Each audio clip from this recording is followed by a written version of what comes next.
15वां अध्याय। कृष्ण विरह व्यथित पांडवों का परीक्षित को राज्य देकर स्वर्ग सिधारना।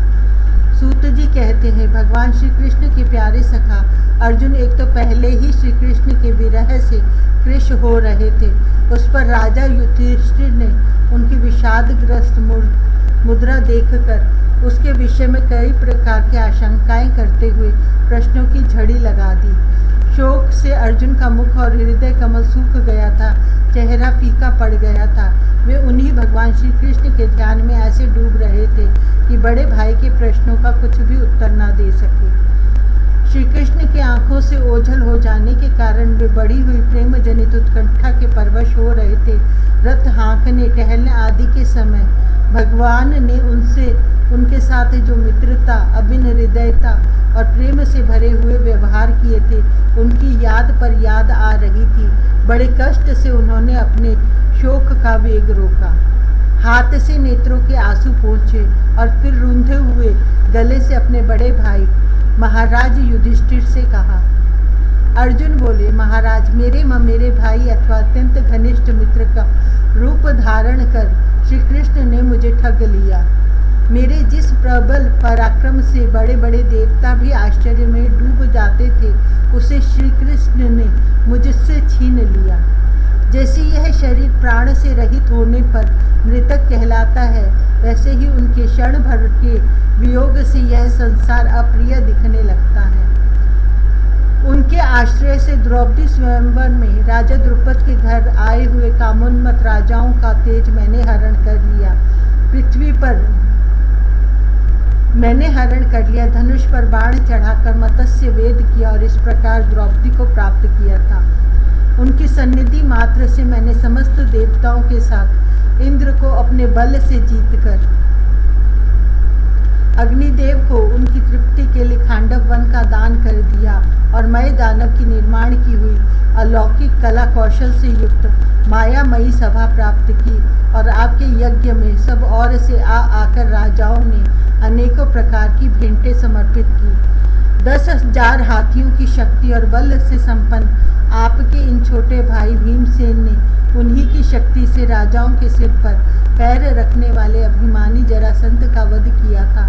तदंतर उन्हीं भगवान ने उन बहुत से राजाओं को मुक्त किया जिनको जरासंध ने महाभैरव यज्ञ में बलि चढ़ाने के लिए बंदी बना रखा था।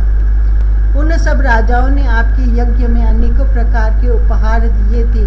महारानी द्रौपदी राजसूय यज्ञ के महान अभिषेक से पवित्र हुए अपने उन सुंदर केशों को, जिन्हें दुष्टों ने भरी सभा में छूने का साहस किया था, बिखेर कर तथा आंखों में आंसू भरकर जब श्री कृष्ण के चरणों में गिर पड़ी, तब उन्होंने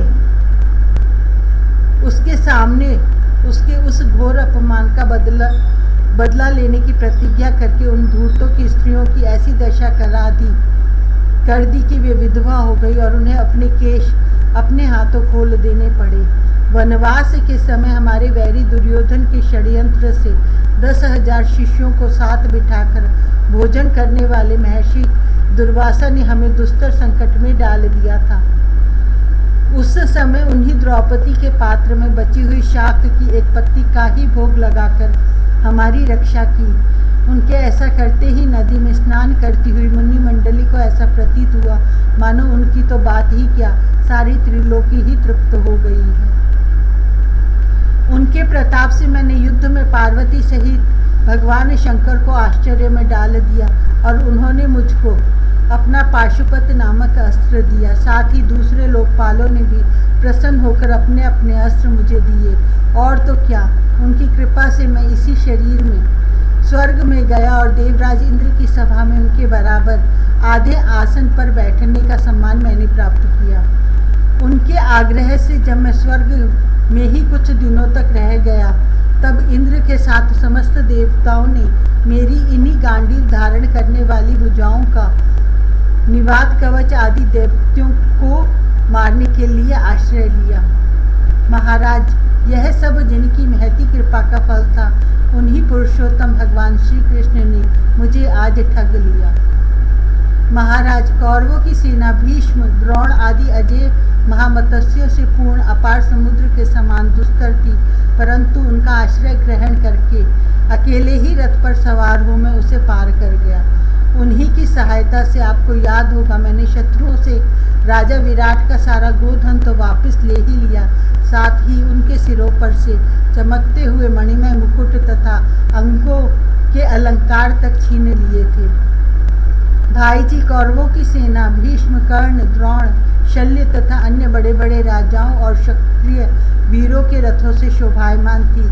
उसके सामने मेरे आगे आगे चलकर वे अपनी दृष्टि से ही उन महारथी युद्धपतियों की आयु, मन, उत्साह और बल को छीन लिया करते थे। द्रोणाचार्य, भीष्म, कर्ण, भूरिश्रवा, सुशर्मा, शल्य, जयद्रथ और बालिका आदि वीरों ने मुझ पर अपने कभी न चूकने वाले अस्त्र चलाए थे, परंतु जैसे हिरण्यकशिपु आदि दैत्यों के अस्त्र शस्त्र भगवत भक्त प्रहलाद का स्पर्श नहीं करते थे, वैसे ही उनके शस्त्रास्त्र मुझे छू तक न सके। यह श्री कृष्ण के भुजदंडों की छत्र छाया में रहने का ही प्रभाव था। श्रेष्ठ पुरुष संसार से मुक्त होने के लिए जिनके चरण कमलों का सेवन करते हैं, अपने आप तक को दे डालने वाले उन भगवान को मुझ दुर्बुद्धि ने सारथी तक बना डाला।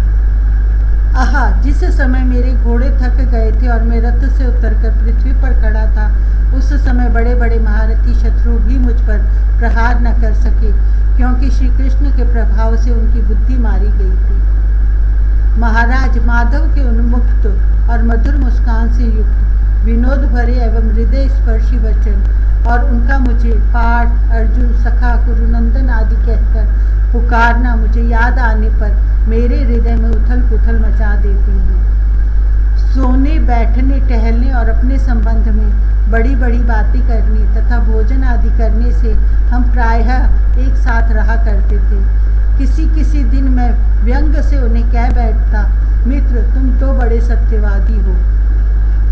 उस समय भी वे महापुरुष अपनी महानुभावता के कारण जैसे मित्र अपने मित्र का और पिता अपने पुत्र का अपराध सह लेता है, उसी प्रकार मुझ दुर्बुद्धि के अपराधों को सह लिया करते थे। महाराज, जो मेरे सखा प्रिय मित्र नहीं मेरे हृदय ही थे, उन्हीं पुरुषोत्तम भगवान से मैं रहित हो गया हूँ।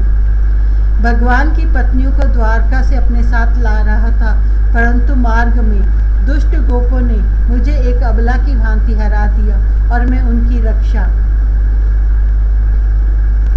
नहीं कर सका। वही मेरा गांडीव धनुष है, वही बाण है, वही रथ है, वही घोड़े हैं और वही मैं रथी अर्जुन हूँ, जिसके सामने बड़े बड़े राजा लोग सिर झुकाया करते थे। श्री कृष्ण के बिना ये सब एक ही क्षण में नहीं के समान सार शून्य हो गए। ठीक उसी तरह जैसे भस्म में डाली हुई आहुति, कपट भरी सेवा और ऊसर में बोया हुआ बीज व्यर्थ जाता है। राजन, आपने द्वारकावासी अपने जिन सुहृद संबंधियों की बात पूछी है, वे ब्राह्मणों के शापवश मोहग्रस्त हो गए और वारुणी मधुरा के पान से मदोन्मत होकर अपरिचितों की भांति आपस में ही एक दूसरे से भिड़ गए और घूंसों से मार पीट कर सबके सब नष्ट हो गए। उनमें से केवल 4-5 ही बचे हैं।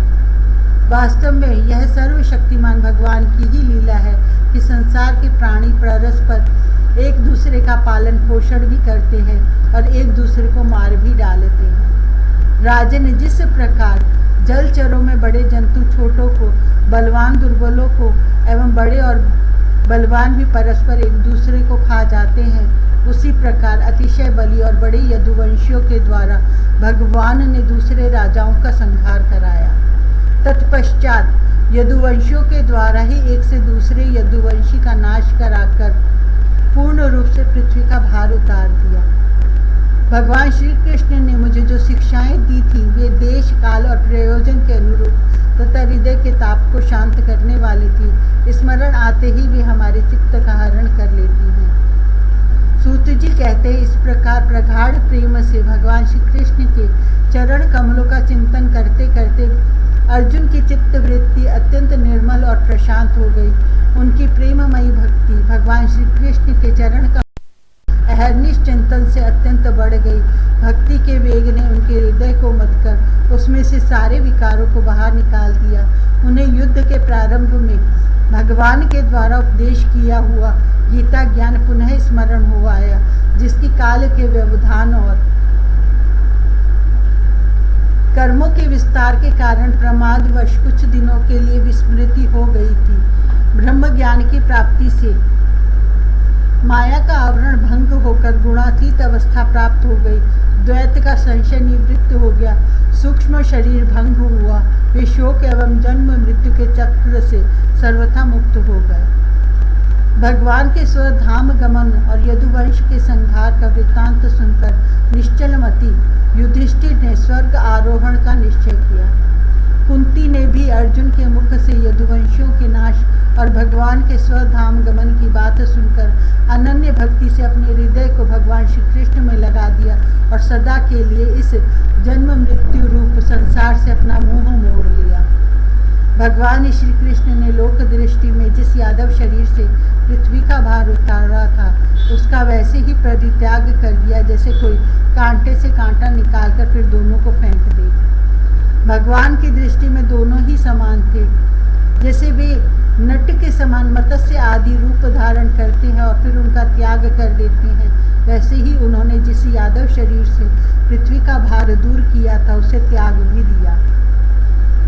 जिनकी मधुर लीलाएं श्रवण करने योग्य हैं, उन भगवान श्री कृष्ण ने जब अपने मनुष्य के से शरीर से इस पृथ्वी का परित्याग कर दिया, उसी दिन विचारहीन लोगों को अधर्म में फंसाने वाला कलयुग आधम का। महाराज युधिष्ठिर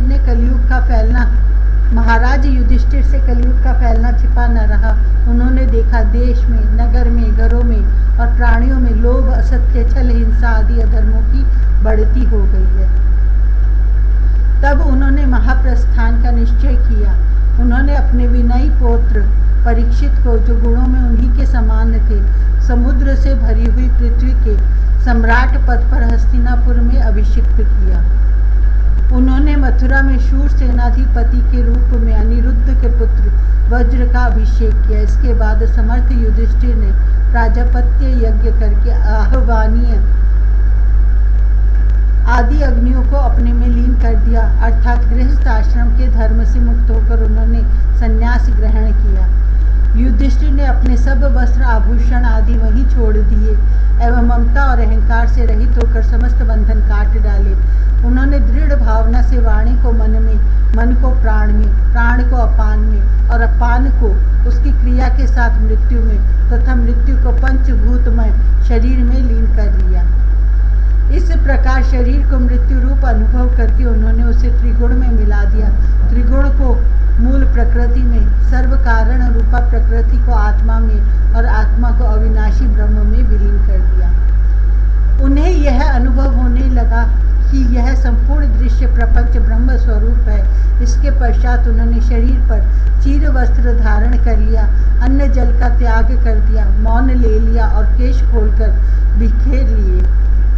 वे अपने रूप को ऐसा दिखाने लगे जैसे कोई जड़ उन्मत्त या पिशाच हो। फिर वे बिना किसी की बाट देखे तथा बहरे की तरह बिना किसी की बात सुने घर से निकल पड़े। हृदय में उस पर ब्रह्म का ध्यान करते हुए, जिसको प्राप्त करके फिर लौटना नहीं होता, उन्होंने उत्तर दिशा की यात्रा की, जिस और पहले बड़े बड़े महात्मा जन जा चुके हैं। भीमसेन, अर्जुन आदि युधिष्ठिर के छोटे भाइयों ने भी देखा कि अब पृथ्वी के सभी लोगों को अधर्म के सहायक कलयुग ने प्रभावित कर डाला है। इसलिए वे भी श्री कृष्ण चरणों की प्राप्ति का दृढ़ निश्चय करके अपने बड़े भाई के पीछे पीछे चल पड़े। उन्होंने जीवन के सभी लाभ भली भांति प्राप्त कर लिए थे। इसलिए यह निश्चय करके कि भगवान श्री कृष्ण के चरण कमल ही हमारे परम पुरुषार्थ हैं, उन्होंने उन्हें हृदय में धारण किया। पांडवों के हृदय में भगवान श्री कृष्ण के चरण कमलों के ध्यान से भक्ति भाव उमड़ आया। उनकी बुद्धि सर्वथा शुद्ध होकर भगवान श्री कृष्ण के उस सर्वोत्कृष्ट स्वरूप में अनन्य भाव से स्थिर हो गई, जिसमें निष्पाप पुरुष ही स्थिर हो पाते हैं।